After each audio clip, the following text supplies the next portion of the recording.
സമാധാനത്തിൻ്റെ വെള്ളരിപ്രാവുകൾ ചമഞ്ഞ് നടക്കുന്ന ലോഹക്കാർ ഒന്നടങ്കം വിശുദ്ധരാണെന്ന് നിങ്ങൾ തെറ്റിദ്ധരിക്കുന്നുണ്ടോ നിഷ്കളങ്കരെ? എങ്കിൽ നിങ്ങൾക്കവിടെ തെറ്റി. നേരത്തെ സംഘപരിവാറുകാർ ഈ നാട്ടിൽ പറഞ്ഞതുപോലെ തന്നെ അധികാര കേന്ദ്രങ്ങളോട് താണു വണങ്ങി നിന്ന് കുരിശ് കൃഷി നടത്താൻ അവർ വിദഗ്ധരായിരുന്നു. പറയുന്നത് നമ്മളാരുമല്ല, അതേ വിഭാഗത്തിലുള്ള പുരോഗമനവാദികളാണ്.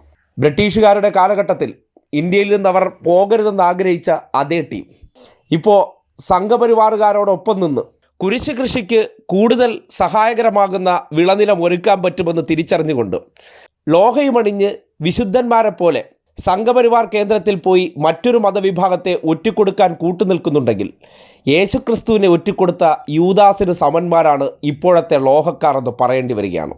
എന്തായാലും ലോഹക്കാർ ചെയ്ത പ്രവർത്തനങ്ങളെക്കുറിച്ച് ക്രിസ്ത്യൻ വിഭാഗത്തിലെ തന്നെ പുരോഗമനവാദികളുടെ ഒരു പ്രതികരണം ഈ നാട് കേൾക്കേണ്ടതുണ്ട്. ക്രിസ്ത്യാനികളുണ്ടെങ്കിൽ ക്ഷമിക്കണം, ഇത് ചരിത്രമാണ്, സത്യമാണ്.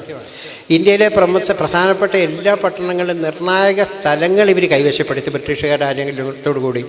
നിങ്ങൾക്ക് പരിശോധിച്ച് നോക്കിയാൽ അറിയാം, ഇന്ത്യയിലെ എല്ലാ പ്രധാന പട്ടണങ്ങളുടെയും ഹൃദയഭാഗം ക്രിസ്ത്യാനികളുടെ കയ്യിലാണ്.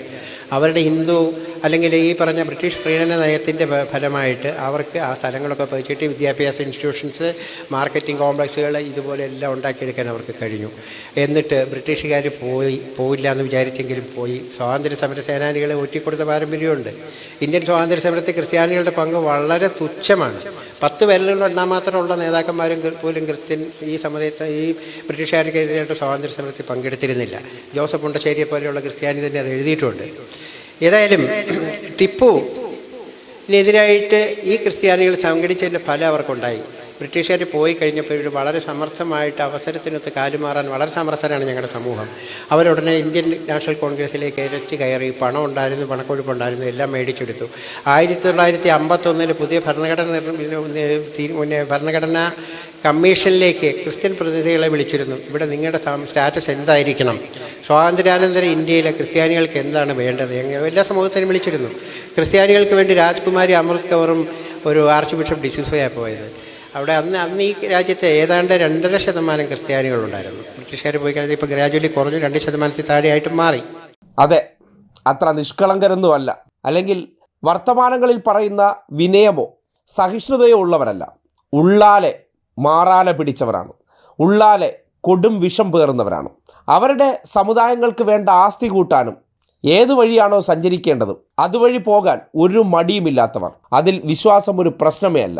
സഭകൾ കേന്ദ്രീകരിച്ച് കോടാനുകോടി രൂപയുടെ കണക്കിൽപ്പെടാത്ത സ്വത്തുണ്ട്.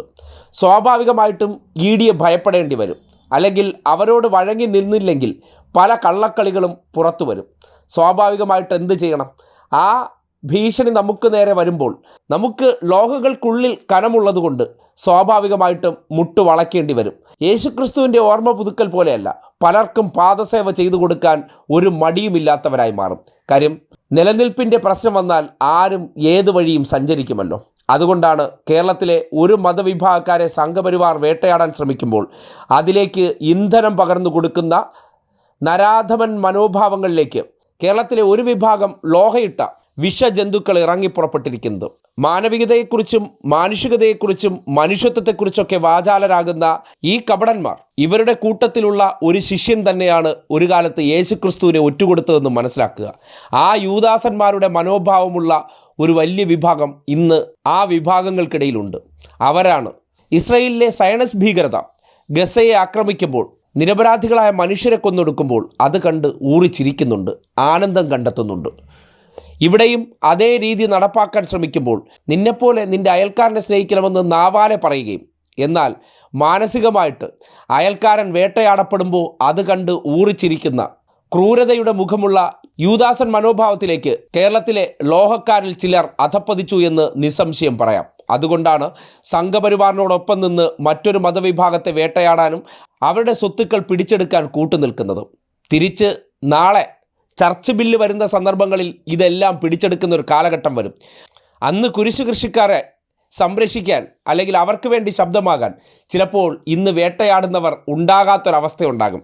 നമ്മൾ സേഫാണെന്ന് വിചാരിക്കുന്നിടത്ത് രക്ഷിക്കാൻ ചിലപ്പോൾ ഒരു കരങ്ങൾ പോലും ഉണ്ടായെന്ന് വരില്ല എന്ന് മാത്രമേ ഓർമ്മിപ്പിക്കാനുള്ളൂ.